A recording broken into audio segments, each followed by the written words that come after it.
Hello friends, funky gardening में आपका स्वागत है। आज मेरे पास क्रेसुला प्लांट है, तो आज हम क्रेसुला प्लांट के बारे में बात करेंगे। ये कई वैरायटी में आता है।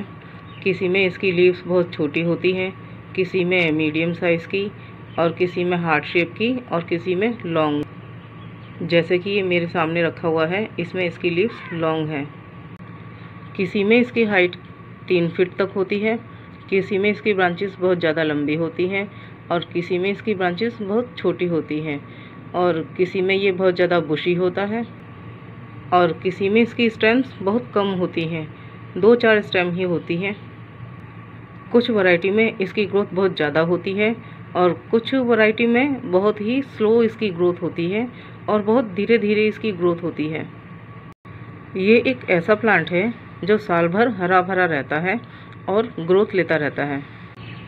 क्योंकि इसकी पत्तियों का साइज़ बहुत बड़ा होता है, तो ये बहुत खूबसूरत प्लांट लगता है। अगर हम टेम्परेचर की बात करें जिसमें इसकी ग्रोथ बहुत अच्छी होती है, तो अगर इसको मॉर्निंग में 5 से 6 घंटे की डायरेक्ट सनलाइट में हम रखते हैं तो बहुत अच्छा चलता है। लेकिन आफ्टरनून में इसको हमें ऐसी जगह पर सेटिंग करना चाहिए कि मॉर्निंग में इसको डायरेक्ट धूप मिले और आफ्टरनून के बाद इसको एकदम छाँव मिले, जिससे इसकी ग्रोथ बहुत अच्छी चलती है। हमें इसकी सेटिंग टेम्परेचर के अकॉर्डिंग करनी होती है। अगर टेम्परेचर 35 डिग्री के आसपास है या फिर उससे ऊपर है, तो हमें इसको सेमी शेड में रखना होता है। और अगर टेम्परेचर 30 के आसपास है, तो हमें इसको डायरेक्ट सनलाइट में रखना होता है, जिससे कि इसको बहुत अच्छे से सनलाइट मिल पाए और इसकी ग्रोथ बहुत अच्छे से चल पाए।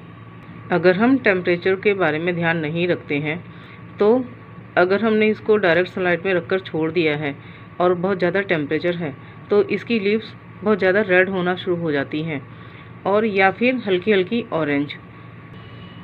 और अगर आपने इसको आउटडोर में रखा हुआ है, तो विंटर में इसमें हमें ध्यान रखना है कि अगर आप किसी ऐसे एरिया में रहते हैं जहाँ पर बहुत ज़्यादा ठंड रहती है और टेम्परेचर 30 डिग्री से बिल्कुल नीचे रहता है, तो आप इसको इंडोर में ही रखें, तो ये बहुत अच्छा प्लांट चलेगा।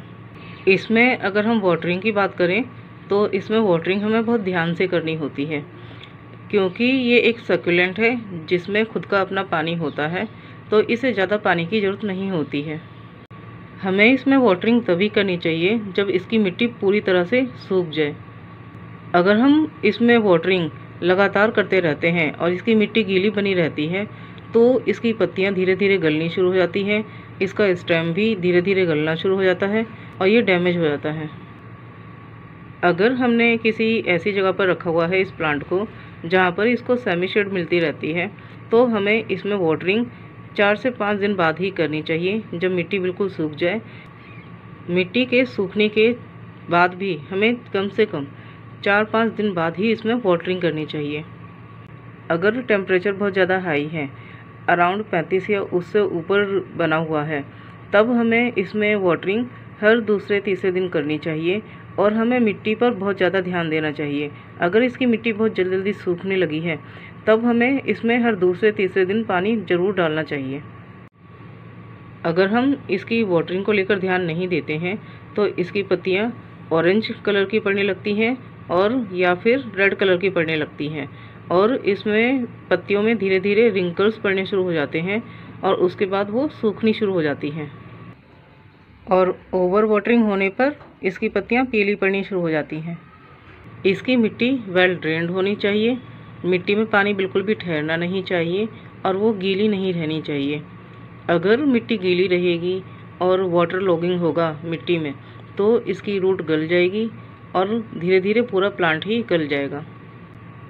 इसकी मिट्टी न्यूट्रल या फिर हल्की सी एसिडिक सॉइल भी होती है, तो ये बहुत अच्छी ग्रोथ लेता है। और इसके लिए जब मिट्टी तैयार करें, तो एकदम सैंडी सॉइल होनी चाहिए, बिल्कुल भुरभुरी होनी चाहिए, जिसमें पानी एकदम जल्दी जल्दी ये सोख सके। और दूसरा, कंटेनर में भी होल करें। बारिश के मौसम में हमें इसको बारिश से बचाना होता है। अगर हम इसको बारिश में रखा छोड़ देते हैं और लगातार पानी पड़ता रहता है, तो प्लांट गल जाता है। और ये एक ऐसा प्लांट है जिसे फर्टिलाइज़र की बिल्कुल भी ज़रूरत नहीं पड़ती। और अगर आप इसमें फर्टिलाइज़र डालना चाहते हैं, तो समर में एक बार डाल दें, ये काफ़ी है। और इसके बाद इसमें पूरे साल इसमें फर्टिलाइज़र डालने की बिल्कुल भी ज़रूरत नहीं होती। इसमें जब भी फर्टिलाइज़र डालें नेचुरल फर्टिलाइज़र ही डालें, कोई केमिकल फर्टिलाइज़र ना डालें। ये जो मेरे पास वैरायटी है इसमें इसको ट्रिमिंग की ज़रूरत नहीं पड़ती है।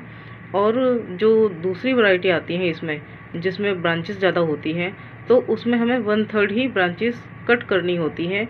और जो ब्रांचेस में जिसमें ज़्यादा लीव्स होती हैं उसमें कुछ लीव्स छोड़नी होती है, बाकी लीव्स हमें हटा देनी होती हैं।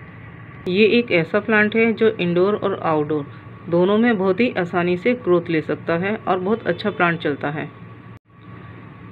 अगर आप इंडोर में इसे रखना चाहते हैं तो किसी ऐसी विंडो के पास रखें या किसी ऐसे कॉर्नर में रखें जहां पर हल्की हल्की धूप आती हो और ताज़ी हवा इसको मिलती रहे, तो ये बहुत अच्छी ग्रोथ लेता है। और इंडोर में अगर आप रखते हैं इसको तो इसमें वाटरिंग का बहुत ज़्यादा ध्यान रखना है।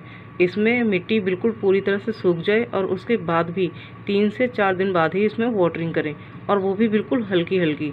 सिर्फ मिट्टी में मॉइस्चर ही बना के रखना है, मिट्टी गीली नहीं रखनी है। अगर आप ऐसा करते हैं तो ये इंडोर में बहुत अच्छा प्लांट चलता है और बहुत खूबसूरत लगता है। आप इसे किसी टेबल पर या किसी ऐसे कॉर्नर में रख सकते हैं जहाँ पर आप कोई डेकोरेटिव पीस रखना चाहते हैं, तो आप इस प्लांट को भी एज अ डेकोरेटिव पीस रख सकते हैं, तो ये बहुत खूबसूरत लगेगा। तो अगर आप इन बातों का ध्यान रखते हैं तो आपका प्लांट हरा भरा बना रहेगा और बहुत अच्छा चलेगा। आई होप ये वीडियो आपको पसंद आया होगा। तो अगर आपको ये वीडियो पसंद आया तो इस वीडियो को लाइक करिए, शेयर करिए और चैनल को सब्सक्राइब करिए। तो मिलते हैं अगले वीडियो में नए टॉपिक के साथ। Till then bye bye.